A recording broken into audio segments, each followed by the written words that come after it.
ನನ್ನ ಮನದಲ್ಲಿ ನೆಲೆಯೂರಿ ನಿಂತ ಕಮಲದ ಮುಖದ ಸುವರ್ಣ ಇಷ್ಟೊತ್ತಾದರೂ ಏಕೆ ಬರಲ್ಲ, ಮುಂದೆ ನಡೆ ಹಿಂದೆ ಬರುತ್ತೇನೆಂದಳು.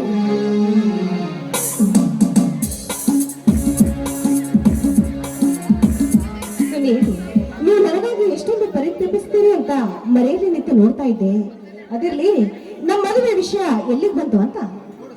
ನೋಡು ಸುವರ್ಣ, ಅಂಬರದ ಮಾರ್ಗದಲ್ಲಿ ಹಾರುವ ಪಕ್ಷಿಗಳಿರುತ್ತು, ಸ್ವತಂತ್ರ ನಮಗಿಲ್ಲವೆಂದು ಮನಕ್ಕೆ ನೋವಾಗುತ್ತದೆ. ನನ್ನ ಅಣ್ಣ ಮತ್ತು ನನ್ನ ಅತ್ತಿಗೆ, ನನ್ನ ತಂದೆ ಮದುವೆಗೆ ಒಪ್ಪಿದ್ದಕ್ಕೆ ಕಾರಣವೇನೆಂದು ಗೊತ್ತಾಗಲಿಲ್ಲಲ್ಲ. ಸುನೀಲ್, ನಮ್ಮ ಮದುವೆ ಮಾಡ್ಬಿಟ್ರೆ ನಿಮ್ಮ ಅಣ್ಣ ಅತ್ತಿಗೆ ಕೈಯಲ್ಲಿರುವ ಆಸ್ತಿ ಎಲ್ಲಿ ನಿಮ್ಮ ಕೈವಶವಾಗುತ್ತೋ ಅಂತ ಅವರು ಸಂಚು ರೂಪಿಸ್ತಾ ಇದ್ದಾರೆ ಅನಿಸ್ತಾ ಇದೆ. ಯಾಕೆ ಅಂದ್ರೆ ನಾವಿಬ್ರು ಪ್ರೀತಿಸಿದ ಪ್ರೇಮಿಗಳ ಗುಟ್ಟು ಒಂದಾಗಿರುತ್ತೆ. ಅಂತೆ ಅವರು ಈ ರೀತಿ ನಾಟಕ ಮಾಡ್ತಾ ಇದ್ದಾರೆ. ಅವರು ನೋಡಿದ ಕಣ್ಣೆ ಕೈ ಹಿಡಿದ್ರೆ ಮುಂದೆ ಅವಳು ಹೇಳಿದಂತೆ ನಡೆದುಕೊಳ್ಬಹುದು ಅಂತ ಸಂಚು ಮಾಡ್ತಾ ಇದ್ದಾರೆ. ಸುನೀಲ್, ಹೌದು ಸುವರ್ಣ, ನೀ ಹೇಳುವ ಮಾತು ಸತ್ಯವಿದೆ. ಇವತ್ತು ನಿನ್ನ ಬಾಯಿಂದ ತಿಳಿದುಕೊಂಡೆ, ಮುಂದಿನದನ್ನು ನಾನು ನೋಡಿಕೊಳ್ಳುತ್ತೇನೆ. ಜಗನ್ನಾಥನ ಸುಳಿವೆಲ್ಲ ಎಲ್ಲಿಗೆ ಹೋಗಿದ್ದಾನೆ? ನೋಡಿ ಸುನೀಲ್, ಅಣ್ಣ ಆಫೀಸ್ಗೆ ಹೋಗಿದ್ದಾರೆ. ಬರುವಾಗ ನಮ್ಮಿಬ್ಬರ ರಿಜಿಸ್ಟರ್ ಮ್ಯಾರೇಜ್ ವ್ಯವಸ್ಥೆ ಮಾಡ್ಕೊಂಡು ಬರ್ತೀನಿ ಅಂತ ಹೇಳಿ ಹೋಗಿದ್ದಾರೆ. ಬನ್ನಿ, ಅಣ್ಣ ಬರೋವರೆಗೂ ನೀವಿಲ್ಲೇ ಕುಳಿತುಕೊಂಡು. ಸುವರ್ಣ, ಬಾಯ್, ಸ್ವಲ್ಪ ಕೆಲಸವಿದೆ, ಸ್ವಲ್ಪ ಕೆಲಸವಿದೆ, ಮನೆಗೆ ಹೋಗಿ ಬರುತ್ತೇನೆ. ಯಾಕೆ? ಈ ನಿನ್ನ ತೊಂಡೆ ನಿಂತ ತುಟಿಯಿಂದ ಈ ಮಾವಿನ ಹಣ್ಣಿನ ಗಲ್ಲಕ್ಕೆ ಒಂದು ಮುತ್ತನ್ನು ಕೊಡಬಾರದೆ? ಹಾಗೆಲ್ಲ ಹೇಳ್ಬೇಡಿ. ನೀವು ಹೀಗೆ ಹೇಳಿದ್ರೆ ನನಗೆ ನಾಚಿಕೆ ಆಗುತ್ತೆ.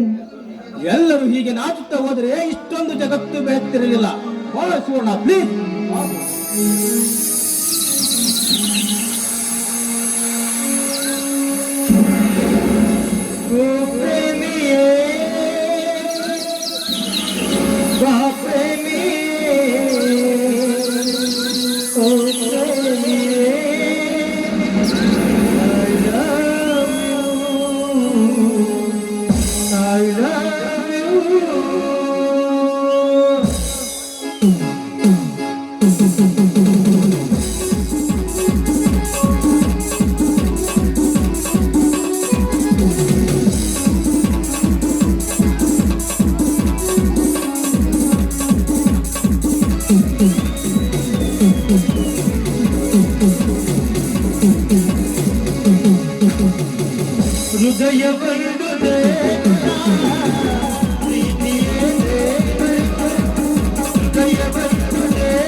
ಟಾಟಾ. ಬಾಯ್. ಜಗನ್ನಾಥ್, ಜಗನ್ನಾಥ್.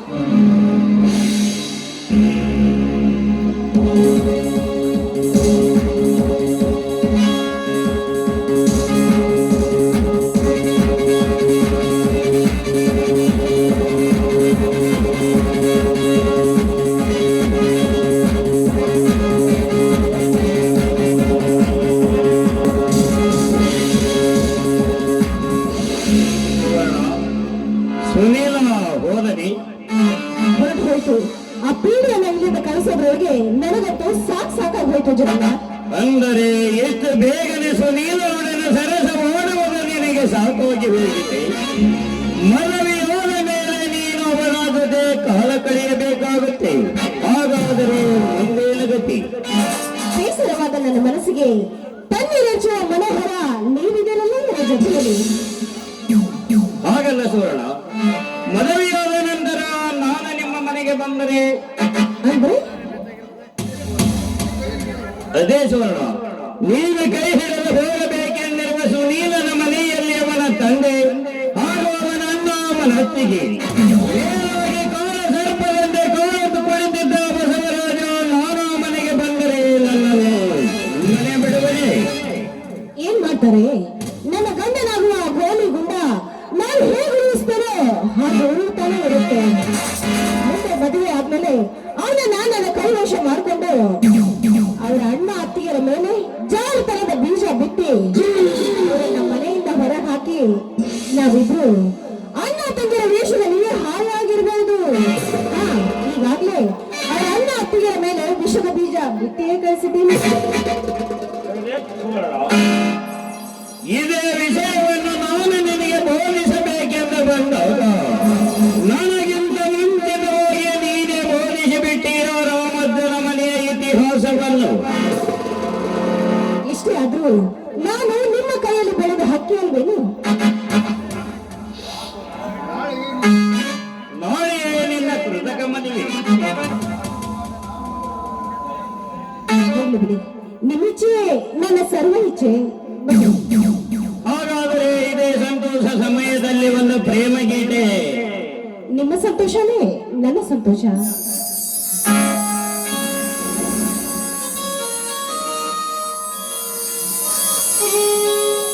ಅನರ್ಘ್ಯ ರತ್ನವೇ, ಅನರ್ಘ್ಯ ರತ್ನವೇ,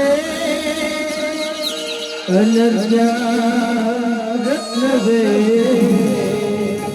ಅನರ್ಘ್ಯ ರತ್ನವೇ.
ಈ ಆಶಾಲತೆಯಲ್ಲಿ